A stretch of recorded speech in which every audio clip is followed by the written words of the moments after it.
You're just a middle school graduate. Why on earth did you apply to our company that requires a college degree? Your resume isn't even worth looking at. You don't qualify to apply in the first place. At the final interview of a top-notch company, the interviewer, to my astonishment, was a National University graduate who had looked down on me since middle school. Middle school dropout and PUA, you're definitely not getting hired. Anything last to say. The sound of paper tearing echoed in the interview room. He had ripped up my resume. I was momentarily taken aback, but then I smirked and retorted, "Good luck with your job hunting starting tomorrow." Huh? The interviewer looked confused. Right, he wouldn't understand now. But by tomorrow, everything will be revealed, and he will be plunged into despair.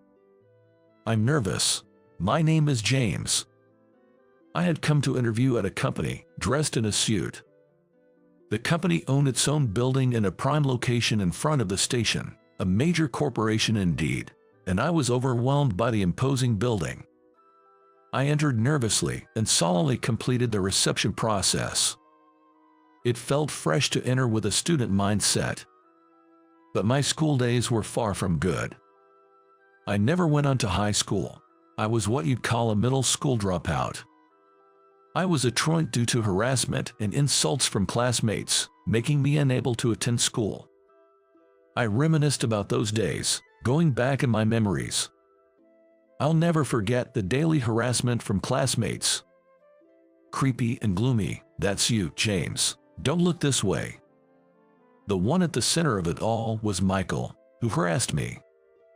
His grandfather was a city councilor with considerable influence, so he always thought highly of himself.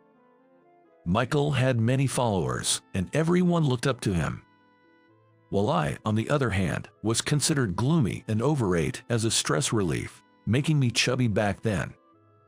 As a result, I was often picked on and harassed by my classmates because of my body shape. "Hey, fatty, move, you're in my way. Does it smell like pig here to anyone else? It stinks." Michael's followers snickered and made such comments as they looked at me. I remember how Michael seemed to enjoy all this as if it were yesterday. But I had good grades and once scored 100% on a test. Mr. Davis was delighted as if it were his own achievement. "James, you got 100% on the test again. Everyone should take a page out of your book." Mr. Davis, what's that about? A special treatment for James? Like we could study better than James anyway. Stop making excuses and study. This only garnered resentment from my classmates, and I became increasingly ostracized. Michael, particularly, seemed to despise me for not trying to ingratiate myself. Must be nice for him. No dad at home, all the freedom he wants. I'm jealous. Maybe he's actually a mama's boy because he's so lonely. The fact that my father had passed away became another source of their mockery. After all the harsh words and harassment, I increasingly withdrew and eventually stopped going to school. My mother tried to protect me by appealing to the school, but being the son of a local influencer and having a good facade, the teachers believed Michael. Indeed, there was not a single life for me at school. Not even the teachers. "You've done nothing wrong, so don't blame yourself," my mother would say, respecting my wish not to go to school. She took me out to lift my spirits, brought me to her workplace, and let me do some simple chores to build my confidence. I can't express how much that saved me. I am immensely grateful for how my mom handled things back then. Now, years later, thanks to my mom's support, I am working as an office clerk at a small firm. The reason I'm interviewing now is because the firm is dissolving, and I was referred for this interview by the director. While waiting in the lounge, feeling jittery, a man noticed my nerves and struck up a conversation with me. "Are you here for the interview today too?" Yes. Does that mean you are as well?" "Yes. It's weird how interviews make you tense, right? My name's David."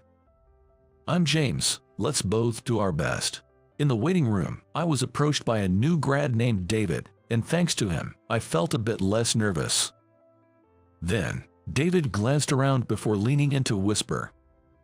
But this company, while its operations are appealing, there's buzz on social media about the interviewers being quite domineering. Is that so? Sorry to interrupt your whispering, but I can hear everything. I'm Jake, nice to meet you. Nice to meet you too. The other applicant, apparently with exceptional hearing, was named Jake. This approachable guy joined our conversation and explained that a friend of his was almost intimidated during another day's interview. The more I heard, the more anxious I became, but I tried to shake it off by asking them for more details and taking notes. Notes? Are you using them for the interview? Yes, I thought they might be necessary, so I have a suggestion for both of you. After I finished explaining my proposal to them, who tilted their heads in confusion, I handed them something. After I finished explaining my proposal, they both nodded in agreement and tucked something into their pockets.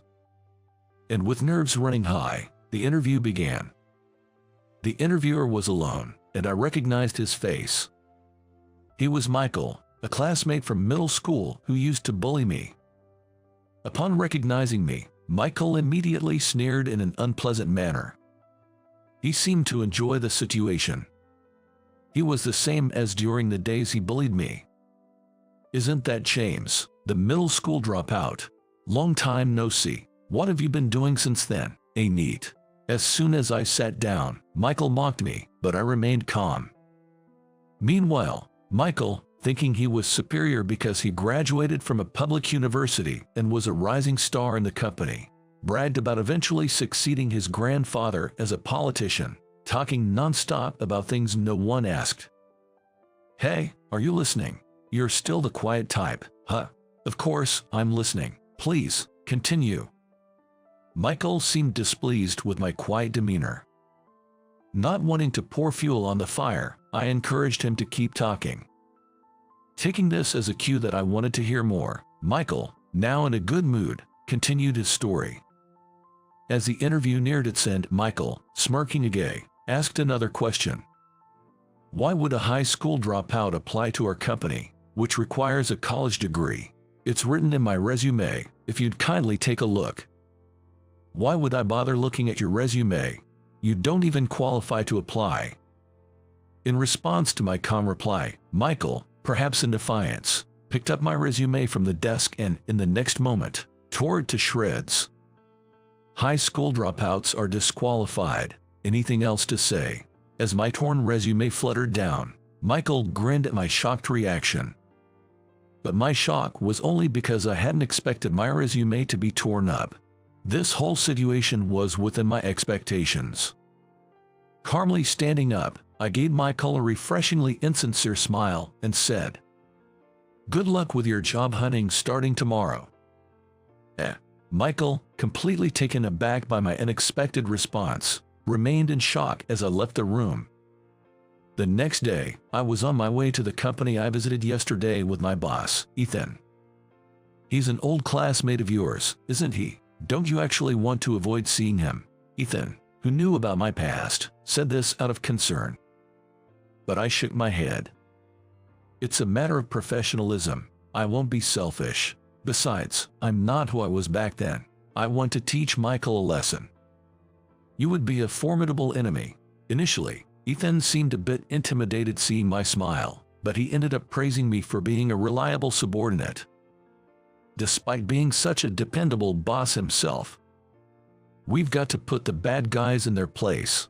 Ethan said this with resolve and then knocked on the door of the president's office of the company I interviewed at the day before. Inside was Mr. Brown, who, upon seeing us, signaled his secretary to call the person responsible for the whole ordeal. After a while, Michael entered with a pale face. "You, James, what have you been telling the company?" Michael, noticing me, rushed over and grabbed my shirt collar in anger. "Stop it, Michael." But he was promptly reprimanded and stopped by Mr. Brown. Glaring at me, he roughly let go of my collar. He's always obedient to those with more power than himself. "Do you understand why you're here?" Mr. Brown asked Michael, who remained silent. Seeing this, Mr. Brown sighed and introduced Ethan as a lawyer to Michael. "Hello, Michael. I'm Ethan, a lawyer. We are here because numerous students are considering a collective lawsuit for the psychological damage caused by your oppressive interviews," Ethan explained. "It seems there has been some misunderstanding," Michael muttered sullenly, trying to deflect. I was not going to let him escape responsibility, so I pulled out the tablet I had brought. "If you're looking for evidence of the oppressive interviews, I have it right here. I will now play the recordings from this tablet," I said. I operated the tablet and began playing the recordings one by one. "Don't you only say things that are safe? Haven't you been told you lack personality? Don't people often tell you that you're not cute? Would you like me to teach you how to be cuter?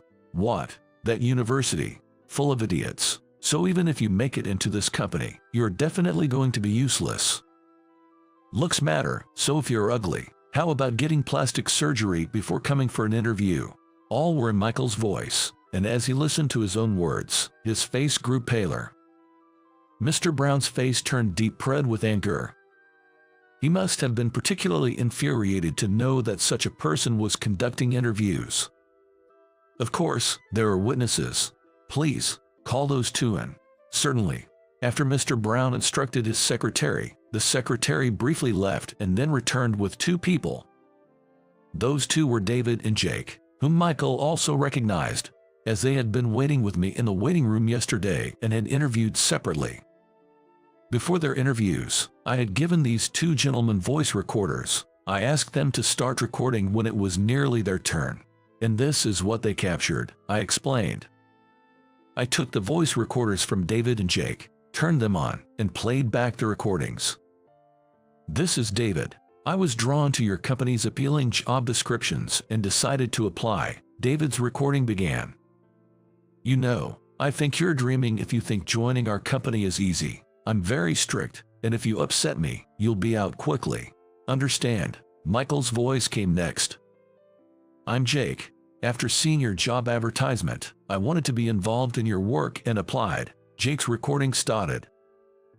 You wrote that you have a good memory as a strength, and so, honestly, it's all about whether you can do the job or not. But, considering you're from that university, I assume you're incompetent." Michael's voice continued in the recording. After each recording was played, I turned off the voice recorders. Both had been subjected to being berated by Michael, just like me during my interview. And now, all eyes were on Michael. Sweat was visible on his cheeks, and as he became flustered under our gaze, he finally spoke. "This was all deliberately done to test the stress resilience of the students. Some of the students actually became mentally and physically ill due to Michael's oppressive interviews and were unable to continue their job searches.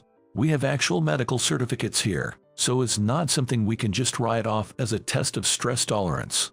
Then Ethan took out a doctor's certificate from his suit and thrust it at Michael. However, Michael snatched the certificate from Ethan's hand and, just like he did with my resume, tore it up. He tore it up, as expected. Since we anticipated this, I informed him that the certificate was a copy and the original was stored elsewhere, causing Michael to turn red with anger. He never learns from his own actions. Despite being a middle school dropout, what do you think you're doing? Michael shifted his gaze from Ethan to me, looking ready to pounce again. "You seem to be under a misconception, so let me clarify. I may have dropped out of middle school, but I graduated from university." What are you talking about? Did you lose your mind?"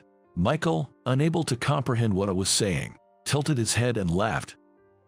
"It's no wonder your poor brain can't grasp it. In fact, after dropping out of middle school, I had taken a high school equivalency exam.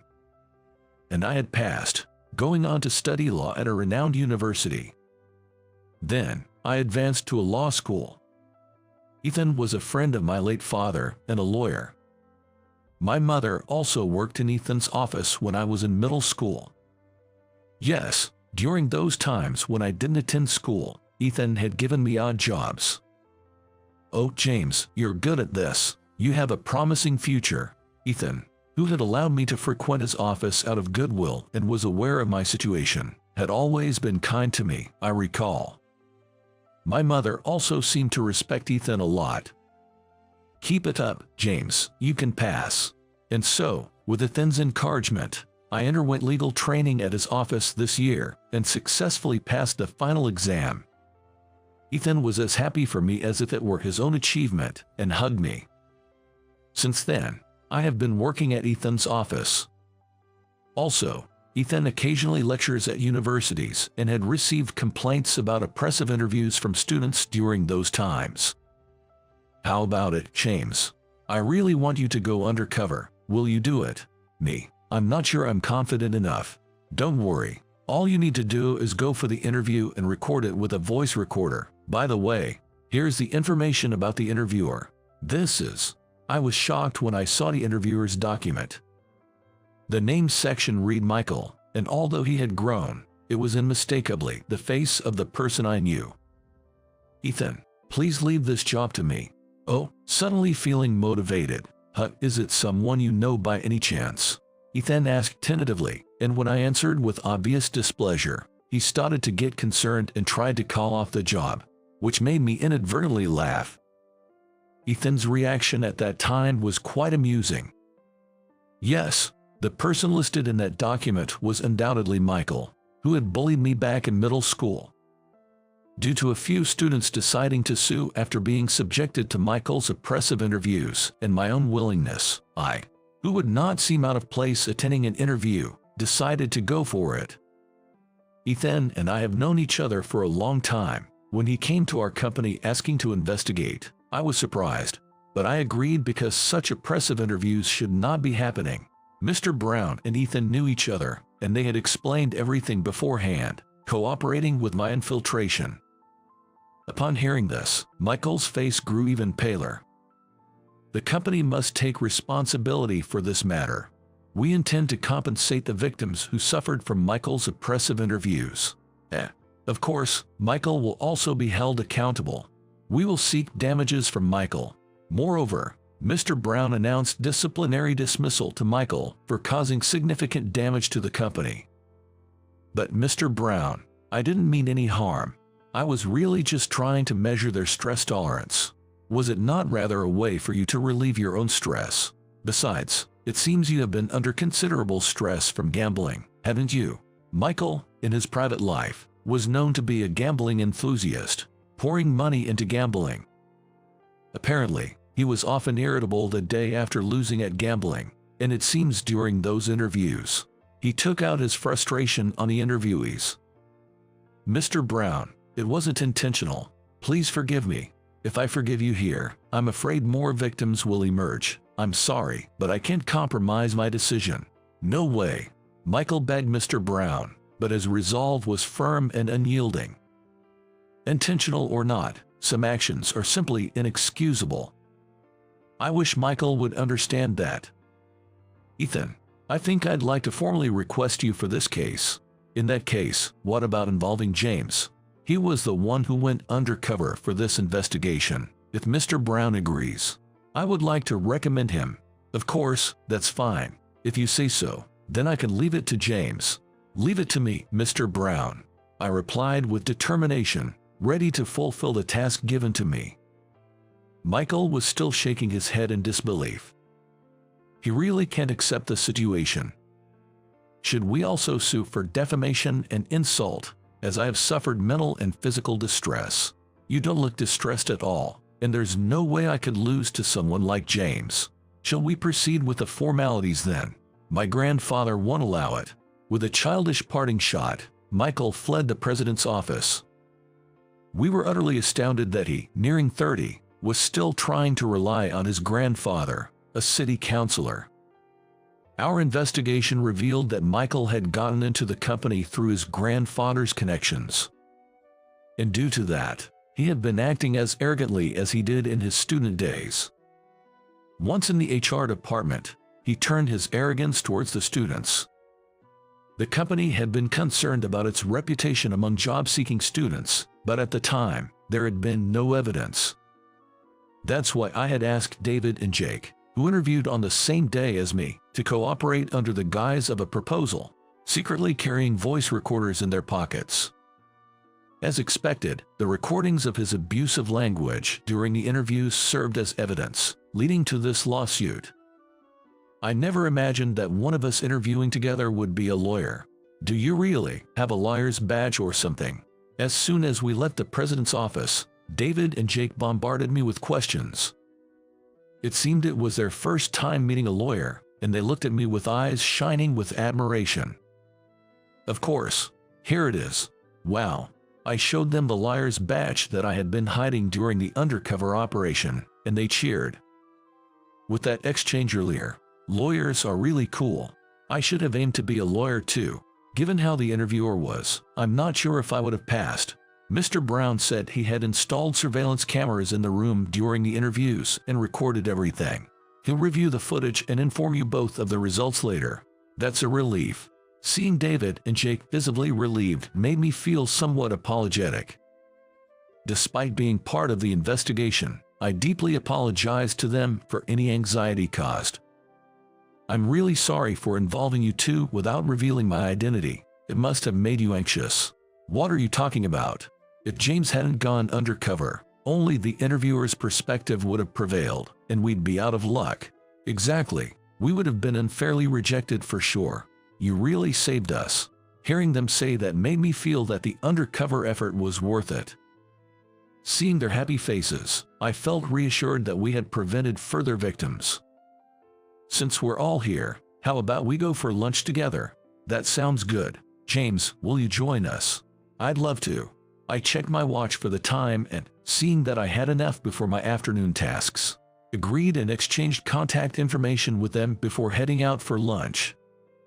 It felt like making new friends, which was surprisingly pleasant. Their friendly demeanor made me naturally smile. Later on, I received a call from Mr. Brown informing me that David and Jake were successfully employed, and Michael was officially fired. When I relayed the news to them, they were thrilled. And again, they expressed their gratitude, so I emphasized that it was their own abilities that led to their success. But I could tell they were overjoyed about being hired. They even invited me out for drinks sometime, and I was looking forward to it. Meanwhile, Michael hadn't shown up to the company since storming out of the president's office. I heard his parents handled various procedures with the company on his behalf. I wondered why he didn't take care of it himself, but since the company had made its final decision, I decided not to dwell on it. Michael got fired from the company. Of course, it's so refreshing. Apparently, due to his arrogant behavior, no one in the company regretted Michael's departure. The atmosphere in the office has improved significantly. I'm really glad I entrusted this to you, James. Thank you again. Mr. Brown expressed his gratitude over the phone.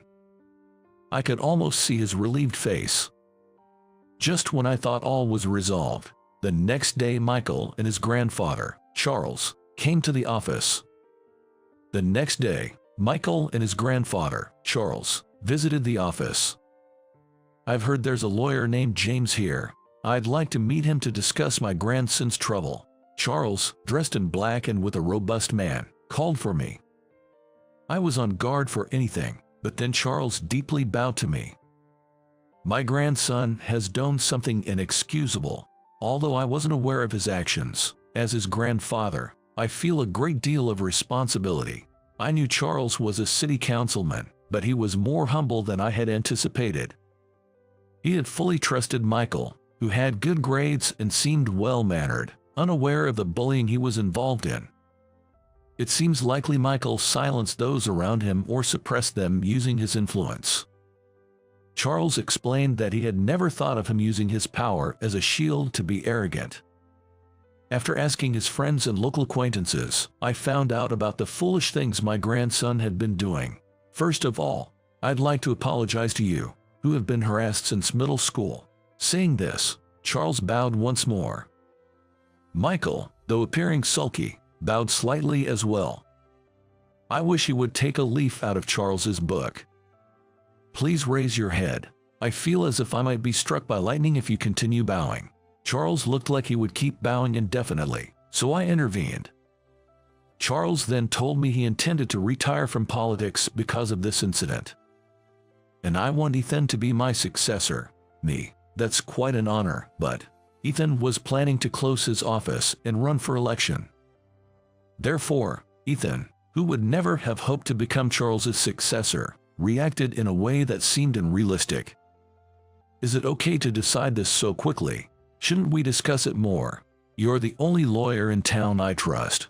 You're well known, have connections, and are highly regarded by the citizens. I'm not asking you casually, Charles said. Charles was planning to retire and told his supporters to back Ethan. Charles's son wasn't interested in politics, and Michael was out of the question, leaving him with no one else to turn to. Understood. If you think I'm suitable, I will gladly accept the responsibility. Thank you, I'm counting on you. Ethan and Charles shook hands, agreeing to the arrangement.